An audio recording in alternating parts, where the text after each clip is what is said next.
With Adam Driver talking about the fact that they pitched a Kylo Ren movie, it's a perfect time to record this video because I had this topic in the doc. It's about why Ben Solo should have never died and why he should have kind of been the foundation for the new Jedi Order.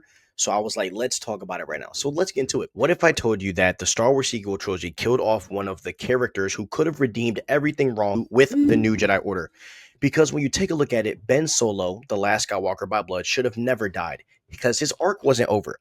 His redemption wasn't complete, and his death robbed the galaxy and the audiences, like ourselves, of what could have been the perfect bridge between the old Jedi and something truly new. So today on LoreVerse, we are diving deep into why Ben Solo was destined to leave the new Jedi Order, not die in the ruins of Exegol.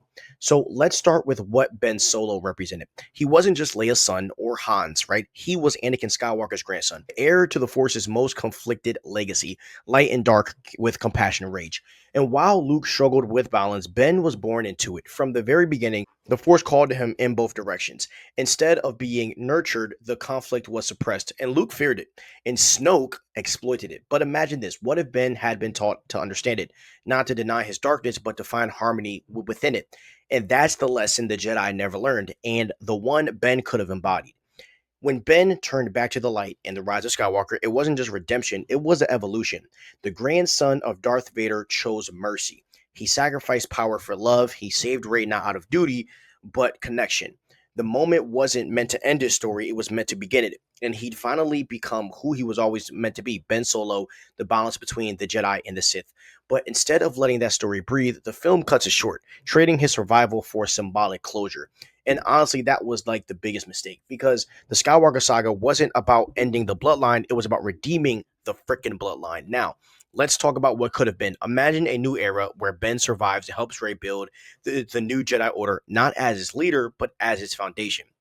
Rey, the learner who found the light, and Ben, the heir who faced the dark. Together, they could have built something better than what we've ever seen. The new Jedi Order that understood what the old one failed to.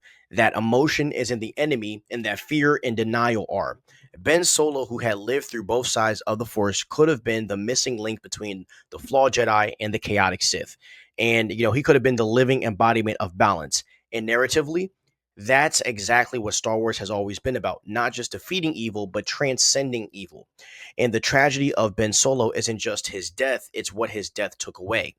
His arc mirrored Anakin's, right? But should have completed it. Anakin fell trying to save something he loved. Ben rose and succeeded. That's the full circle story fans wanted. The son redeeming the grandfather.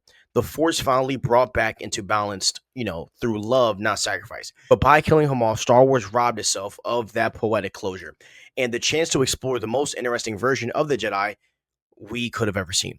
Because Ben's survival wouldn't have just been fan service, it would have been thematic justice. But here's the crazy part to all this, though. There are whispers that the new Jedi Order starring Rey could still carry pieces of Ben's legacy, whatever that was, because we barely got to see that. Whether it's Force echoes, teachings passed through the cosmic force, or even Ben's influence shaping Rey's philosophy, his spirit has to matter. And the galaxy doesn't need another Jedi Council. It needs something new, something that finally understands the lesson every Skywalker bled for. And even if Ben Solo was gone, his story, his balance could define the future.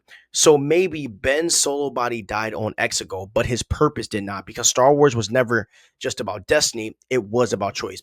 And Ben Solo made the right one, even if the story didn't let him live to see what came next. And before we end the freaking video here, I want to talk about the fact that they should have went with that Ben Solo movie. Kylo Ren was one of the only characters that they didn't actually, play, like they didn't actually treat him like a baby and give him everything. I think that Ben Solo had trials and tribulations that we were able to see.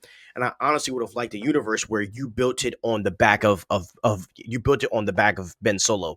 And I think killing off Ben the way that they did was such a corny decision. And the idea of them finding Ben Solo and bringing him back to life, I think would have been the right call. You know what I mean? Because now you have a character that people did like and that you could, really form this universe around with him and Rey at the helm.